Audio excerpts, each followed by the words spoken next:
Right, greetings, hello. Dr Daffern speaking.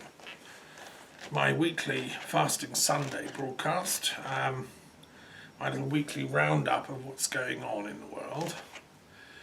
From this perspective, as an archdruid living in La Creuse in France, watching the chaos of the pandemic and the extreme polarisation that's been happening in the world over that, and still we don't know the cause of it.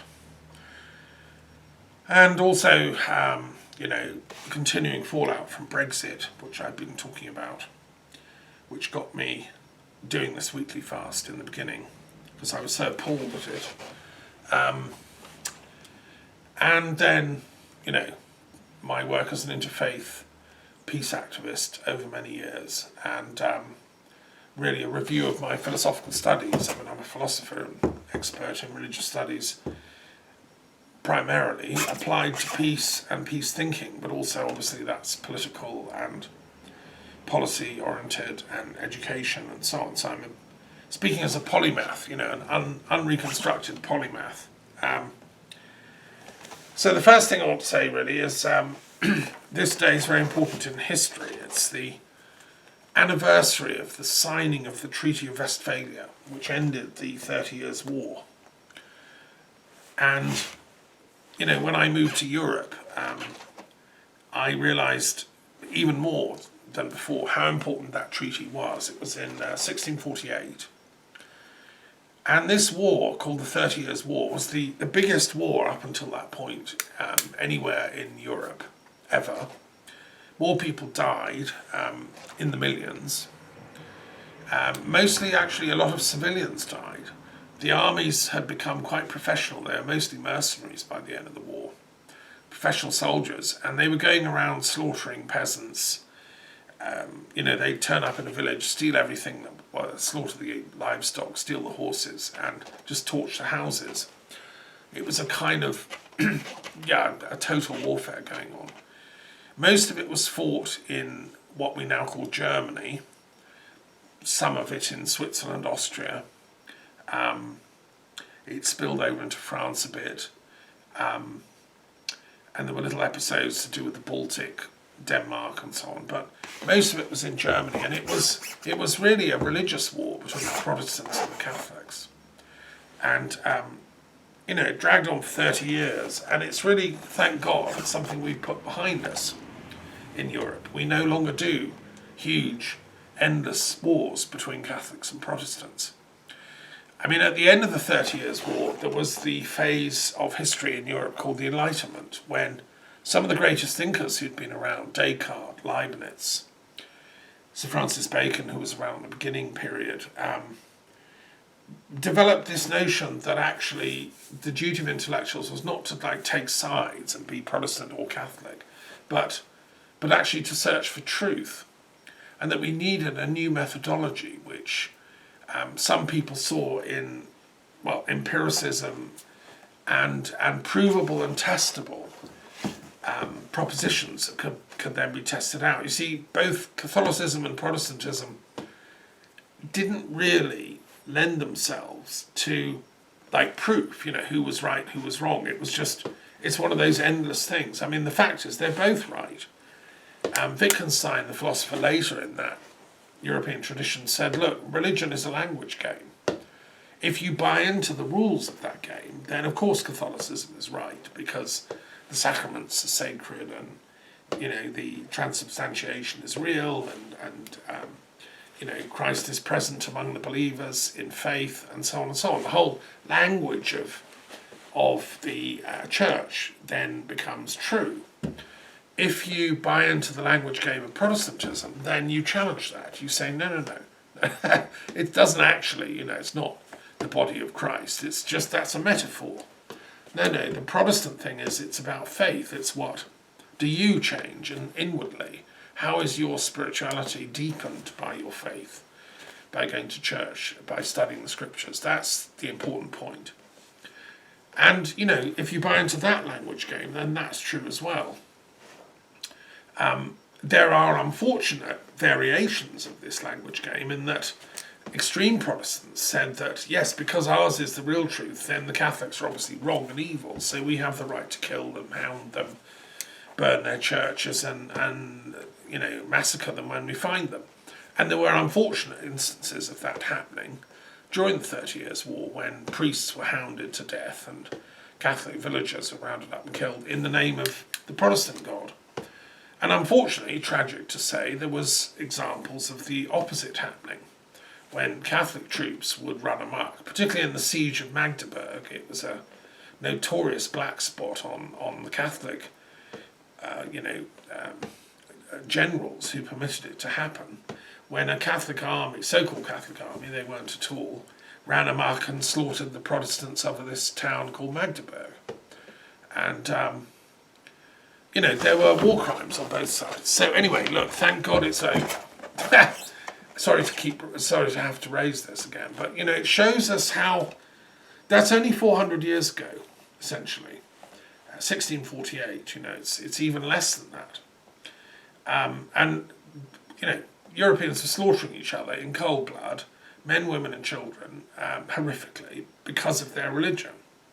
We've only had just, not quite 400 years of Enlightenment. It's an experiment that, on the whole, is holding, but we can still have throwbacks. I mean, look at what happened in World War II when one nation in Europe decided to slaughter the Jews en masse because they felt they were, diabolic or all bankers and all wealthy, which wasn't true. I mean, but that was the propaganda that was promoted. So that was the justification for the Holocaust. That was just within my parents' lifetime. That was a horrendous episode. So Europe, we can tip back into barbarism and bestiality. I'm reading the novel by Thomas Mann at the moment, The Magic Mountain. He had to flee from Germany because of the Nazis. He was persona non grata. He was married to a Jewess.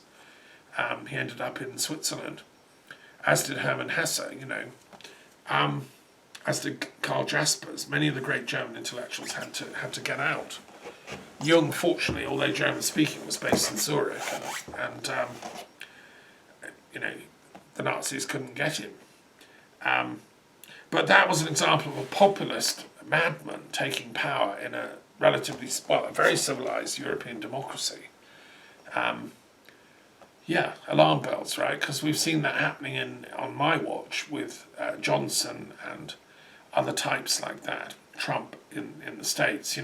The trouble with democracy, as Aristotle pointed out, is that it can easily deteriorate into mob rule, because it's quite easy to convince a mob with very simplistic slogans. That's what the Nazis did.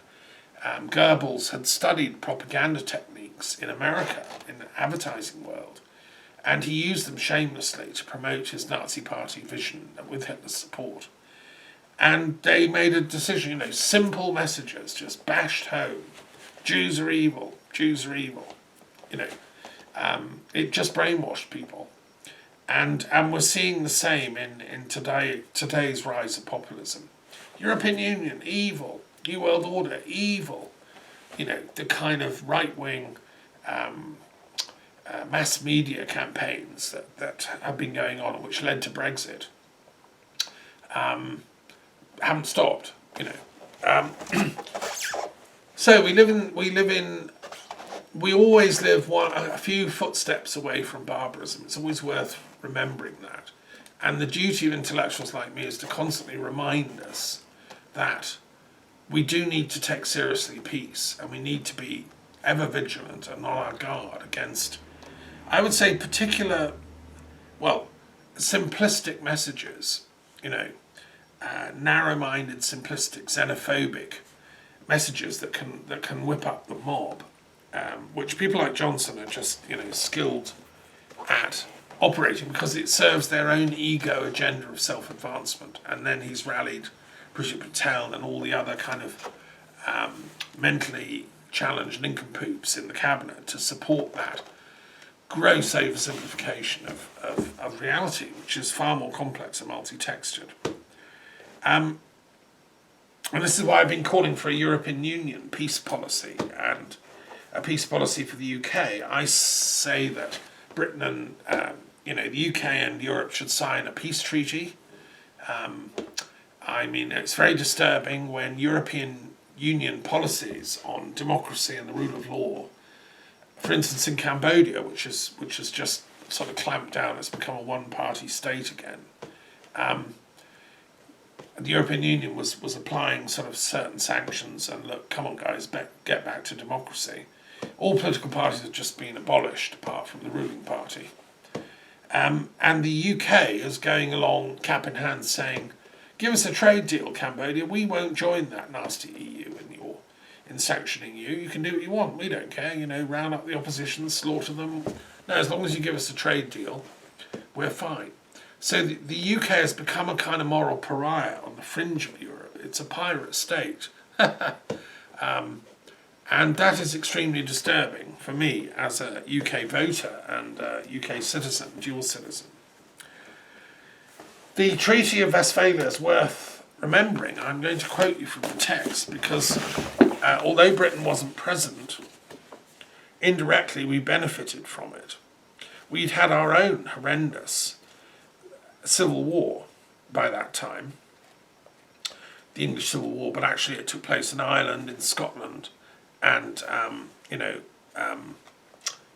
all over the show.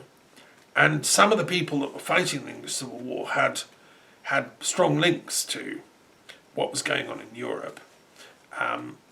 Interestingly, Prince Rupert, who was the royalist commander of the cavalry and a great general, who survived the war and later became a scientist at the court of Charles II.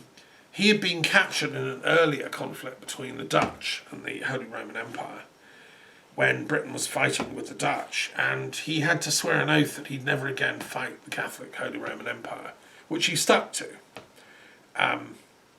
And he was a man of his word, He did obviously fail in the royalist military effort, but ultimately he was a supporter of the Treaty of Westphalia, and the sack of Magdeburg happened in May 1631, when about 20,000 people were slaughtered. The town had over 25,000 people, and it never recovered its importance until the 18th century. Schiller tried to describe the scene later. He said, "Here commenced a scene of horrors for which history has no language, poetry no pencil. Neither innocent childhood nor helpless old age, neither youth, sex, rank, nor beauty could disarm the fury of the conquerors. Wives were abused in the arms of their husbands and daughters at the feet of their parents."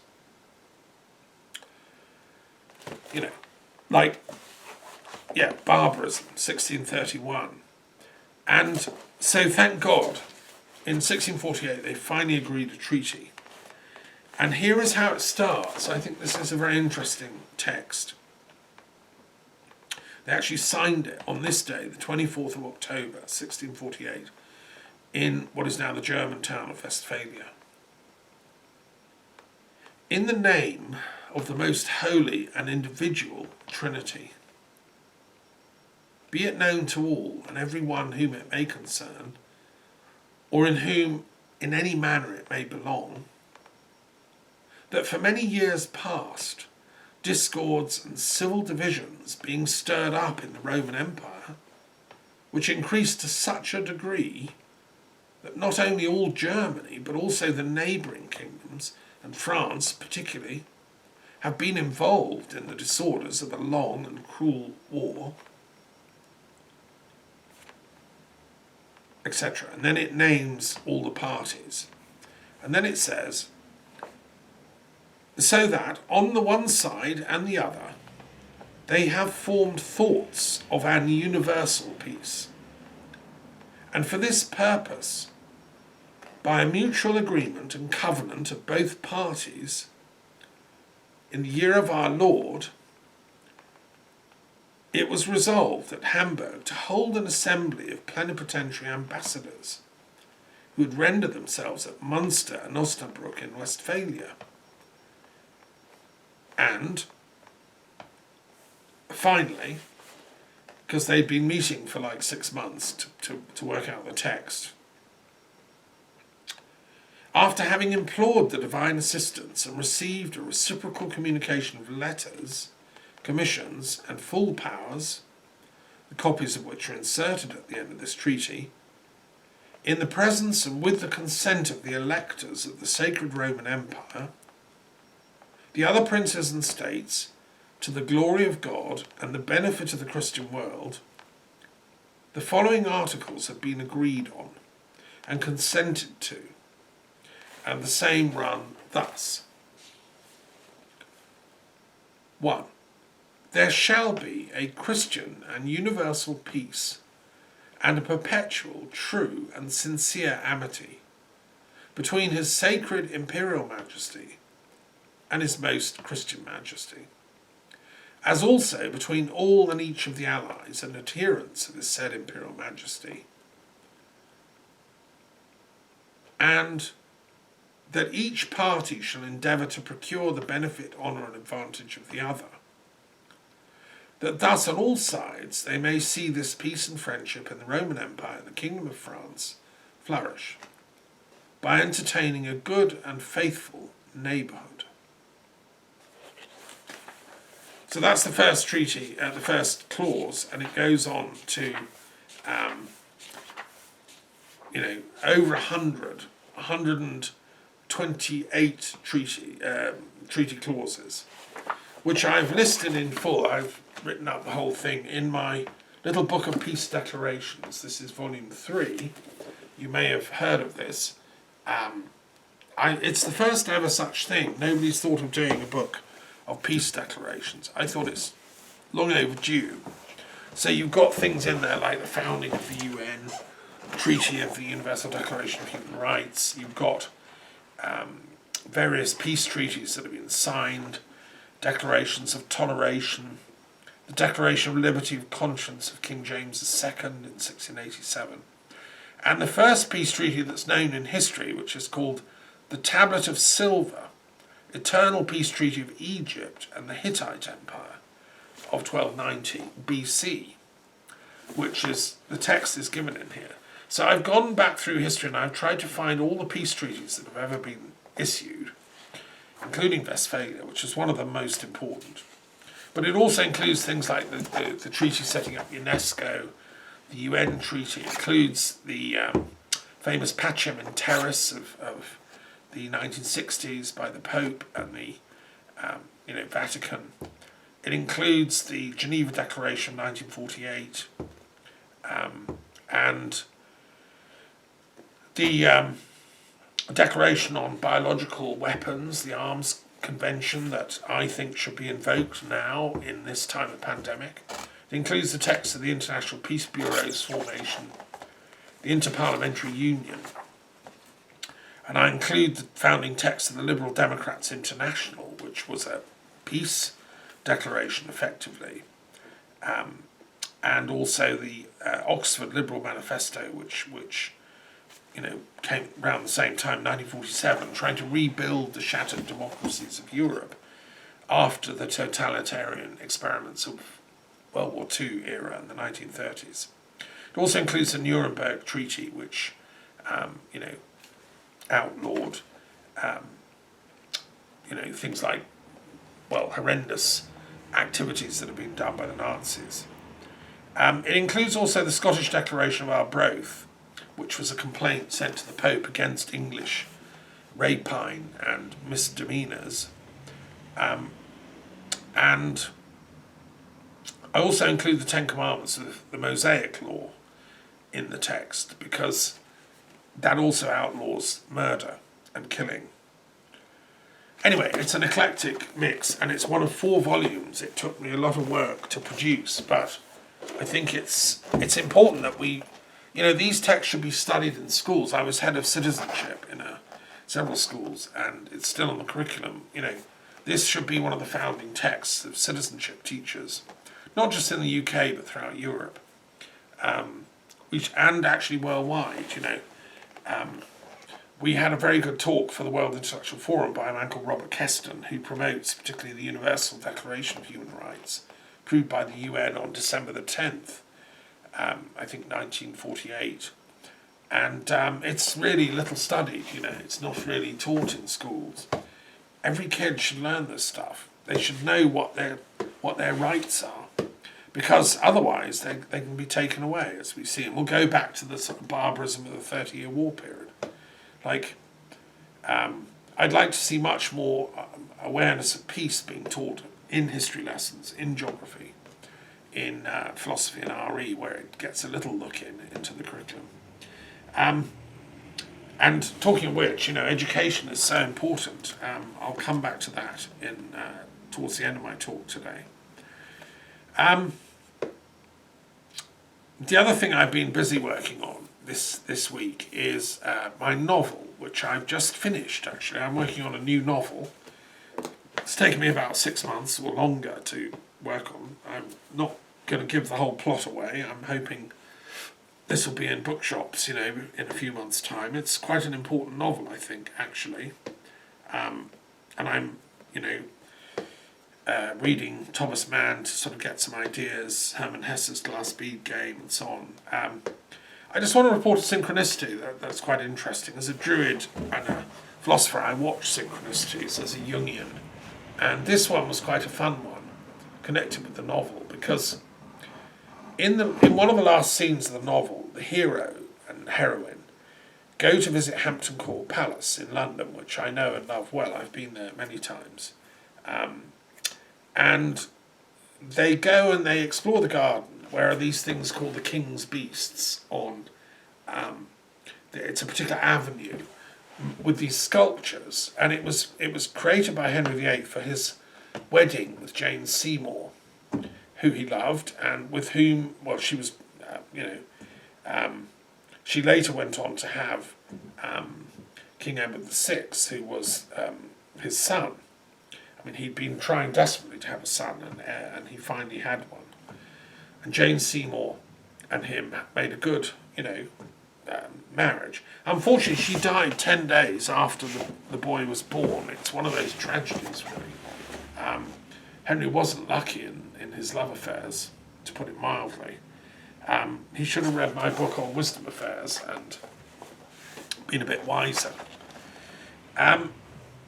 So anyway, I'm writing the novel. It ends in this scene in Hampton Court, and they watch the avenue of these animals, which are heraldic devices in the Tudor dynasty, but also in Jane Seymour's ancestry, because she had some royal blood in her as well. And Henry made this avenue to celebrate them both. This marriage was supposed to endure, found a new dynasty.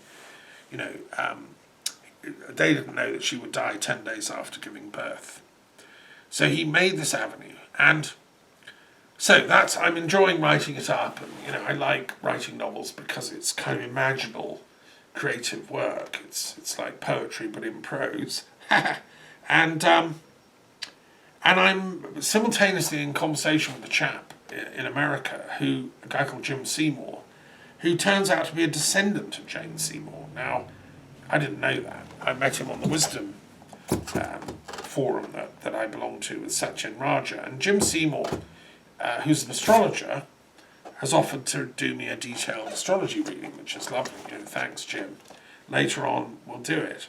And so what's weird is that he's offering me that the same day that I'm researching the story of Jane Seymour's marriage to Henry VIII.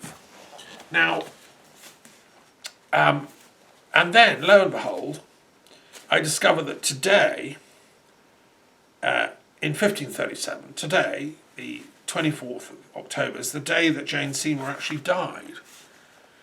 12 days after giving birth to the future king, Edward VI. So today's her death day. This all happened a few days ago when I was finishing the novel. I'm now spell checking it all. So Jane Seymour, bless you, and a lot of my friends grumbled when I said that, no, I think King Henry VIII would have been totally against Brexit. They said, are you crazy? He was an English nationalist, you know. Actually, he wasn't. He was Welsh. He was a Tudor, which came from Anglesey. The name Tudor meant Theodore, the gift of God. He was a very learned man. He was a Renaissance prince. He spoke Greek and Latin and French and Italian, a bit of German. You know, he was an internationalist, Henry. And although he disagreed with the then policy of the particular pope that was denying him a divorce from his first wife, he wasn't in any way anti-Catholic. He regarded himself as a true Catholic. He thought the Pope had gone mad. And in a sense, he was right, because, you know, the popes normally agreed to a divorce. If a king said, look, I need to have a divorce, you know, can you see to it? They'd normally fix it. I mean, it was a particularly intransigent pope that stuck his heels in. And because he was under the influence of Spain, and, you know, Catherine of Aragon was Spanish, it all became blown up and became this huge, you know, I'm not going to back down, you're not going to back down. It could have been dealt with much more intelligently if only the diplomacy had been better. So what I'm saying is that Henry was actually a European prince, and Hampton Court Palace, which he loved, and it was given to him as a gift by Thomas Wolsey, who was his cardinal, who was a very European cardinal. I mean, the church was a European-wide institution, and it still is. You know, it has a nominal headquarters in Rome, but it has healthy, you know, members all over Europe and the wider world. As, you know, Christianity is a global thing. As my friend from Syria reminded me when she came to visit here recently, Sarah Nadaf, who's a Syrian Orthodox, and they have a church that's older than the British church, probably. So anyway, no, my view is that Henry would have loved what we're trying to do in Europe, which is kind of carrying on with the work of the Treaty of Westphalia, which said it's okay to be Protestant, it's okay to be Catholic. You're still part of the body politic of Christendom, which is trying to make a peaceful, you know, overall body politic. And I think Henry would have been utterly against the narrow-mindedness of the Brexiteers, and would be horrified at, you know, the way they push through legislation through Parliament in the name of the King's privilege and all that nonsense. It's a misusing of royal power. So anyway, there's my little Seymour story. I chuckled when I, you know, spotted that synchronicity, and then today, discovering that it's her actual death day. Yeah, interesting. And I take these things as kind of signs, you know. Okay, what else have I been doing? Well, as a druid and as a peace magician and a philosopher and comparative religion expert, as you know, I'm making a tower over the gods. And I'm enjoying it because I love the tower. I have done for years, ever since I first began exploring the spiritual path in my teens, late teens. I used to have a set of tarot early on and used to, you know, work out the structures of synchronicity. I was reading Jung, I was reading the I Ching, I was exploring these things at the age of about 18, 19, and thinking, there's something to all this, you know. It's funny they didn't teach me this in school. Our religious studies courses were pretty simplistic in those days, unfortunately. I went to Brighton College and Brighton Grammar School, and, you know, nobody mentioned this stuff. I had to find it alone. So anyway, I'm doing the tarot of the gods, and I just want to report this week I've been doing some interesting ones. I've just finished doing Perun, who is the great Slavic deity of the sky, really. I mean, heaven. He is the king of the gods for the Slavs. And he was the god of thunder and lightning. He's like Jupiter is for the Romans, so Perun was for the entire Slavic world, which is quite important, actually, because that's the whole of Russia, the whole of the Czech peoples, you know, the Slavonic people, Croatian, Polish, Belarusian, you know, Slovenian, all the different Slavic tribes. One thing that united them all was this common worship of Perun, because he was the Allfather, he was Odin, he was Jupiter. So researching for the card, and my friend has done the illustrations, so I'm doing the text, is very interesting. In Russia, it was not until 988 AD that the Russian people were induced by Vladimir the Great, the Tsar of the time, to abolish Perun worship, and they adopted Christianity. And they did it with a big spectacular kind of bonfire of all the Perun idols that were all over Russia. This Tsar, Vladimir, he controlled Novgorod in the north and also Kiev in the south. And he was the Tsar of one great land. He decided to turn back on his own Perun worship, because before that he'd been a worshipper of Perun. He'd founded a temple in the middle of Kiev on a hill, and he'd put some statues of Perun and the other pantheon that comes with Perun, which are interesting. And I put all this into the tarot card. When you read the book, you'll see. One of the interesting things about Perun is he was supposed to have 3 heads, like Brahma, and there are links to Indian deities, obviously, and I've mentioned all that. Brahma had 3 heads, so did Perun. It meant he could see all round a situation. Perun is like the highest deity, and in fact the pole star was called the Eye of Perun. Like the pole star is the fixed bit around which the whole universe revolves. That's the eye of the highest god, Perun. Everything we do, everything we say, everything we think is clocked by this god. That's what they believed. So of course he has 3 heads. Actually he has 3 million heads, but he has 3, because that's a magic number. For all the tribes of ancient Europe, including the Druids, it was a magic number, which symbolises everything. 3 is the whole caboodle. What I discovered doing my research, which I think is really interesting, is that, although the Christians replaced Perun worship with the Holy Trinity and the cosmology of Byzantine Christianity, because Vladimir had sent out scouts to explore the Muslims, the Jews, the Catholics, the Byzantines, and they reported back, these Byzantines, we think you should go with them. They have the best churches and the most beautiful clothes. It's a bit of a silly kind of reason to convert a whole people to a new religion. But that's the claim that was the basis of it. But what's interesting is that the Trinity idea is actually already implicit in Perun, in the ancient pagan worship.